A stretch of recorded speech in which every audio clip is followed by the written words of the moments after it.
أدري قرآن. ونصلي على رسوله الكريم أما بعد فأعوذ بالله من الشيطان الرجيم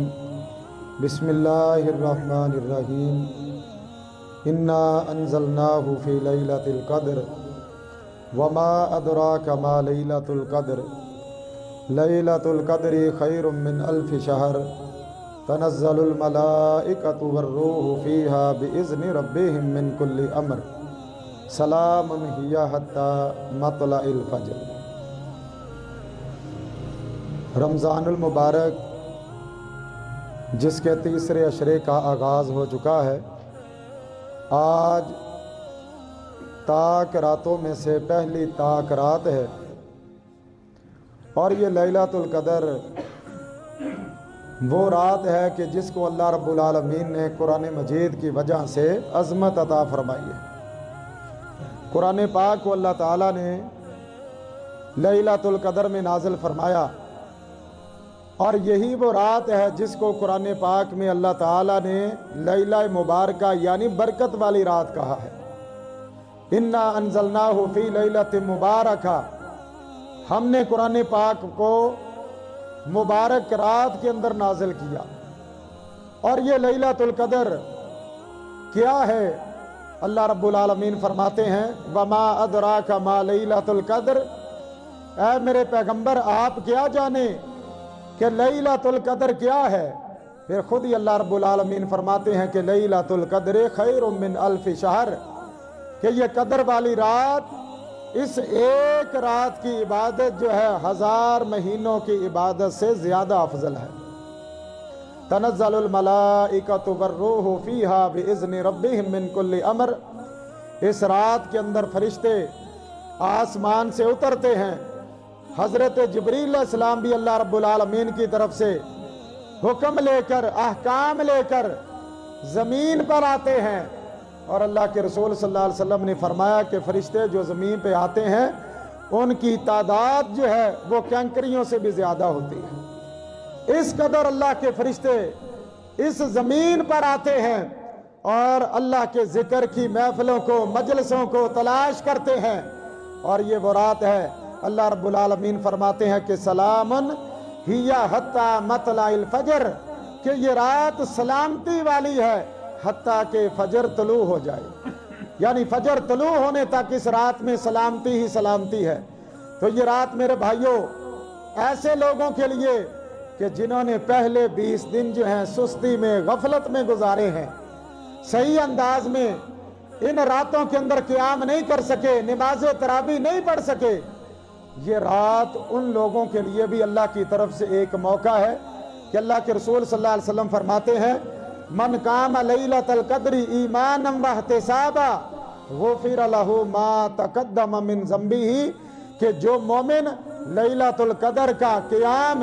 ایمان کے ساتھ اور احتساب کے ساتھ کرتا ہے، اللہ رب العالمین اس رات کے قیام کی وجہ سے اس کی زندگی کے سابقہ گناہوں کو معاف فرما دیتے ہیں۔ یہ کوئی ایک رات مخصوص نہیں ہے کہ بعض ہمارے بھائی مسلمان یہ سمجھتے ہیں کہ بس 27ویں کی رات جو ہے وہ لیلۃ القدر ہے۔ نہیں میرے بھائیوں، یہ 5 راتوں میں سے ایک رات ہے کہ اللہ کے رسول صلی اللہ علیہ وسلم نے فرمایا کہ اس رات کو 21، 23، 25، 27، 29 ان 5 راتوں میں جستجو کرو، اسے تلاش کرنے کی کوشش کرو، اور جو بندہ مومن سچے دل کے ساتھ اس کی تلاش کرتا ہے یقیناً اللہ رب العالمین ایسے مومن کو اس رات کے اجر سے محروم نہیں فرمائیں گے۔ اس لیے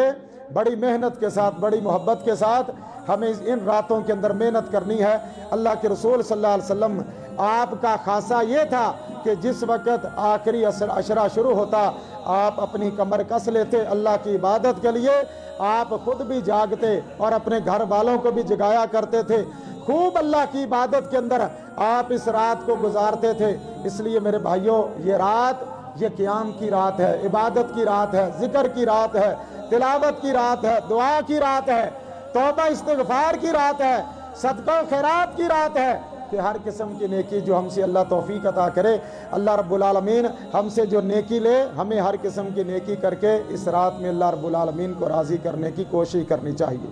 اور دوسرا میرے بھائیوں، اعتکاف والے بڑے ہی خوش نصیب ہیں۔ جن کو اللہ رب العالمین یہ سعادت، یہ موقع عطا فرماتے ہیں۔ یہ اعتکاف اللہ رب العالمین کے قرب کا ایک بہت بڑا ذریعہ ہے کہ ایک بندہ دنیا کے معاملات کو ترک کر کے، دنیا سے کنارہ کش ہو کر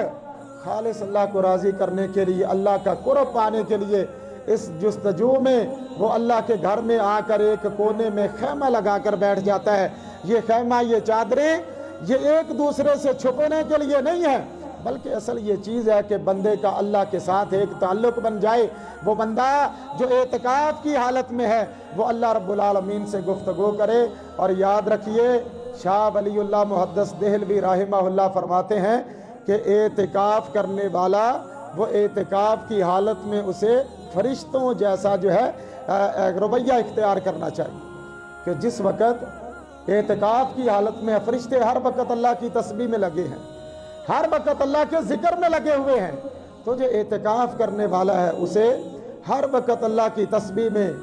اعتکاف کی حالت میں ذکر اذکار کے اندر اپنا وقت گزارنے کی کوشش کرنی چاہیے، اللہ کو راضی کرنے کی کوشش کرے، اس انداز میں وہ اعتکاف کو گزارے۔ یہ نہیں ہونا چاہیے میرے بھائیوں، میں تو اپیل کروں گا اپنے اعتکاف والے بھائیوں سے کہ آپ یہ کوشش کریں کہ ان 10 دنوں میں اپنا موبائل جو ہے وہ اپنے پاس نہ رکھیں۔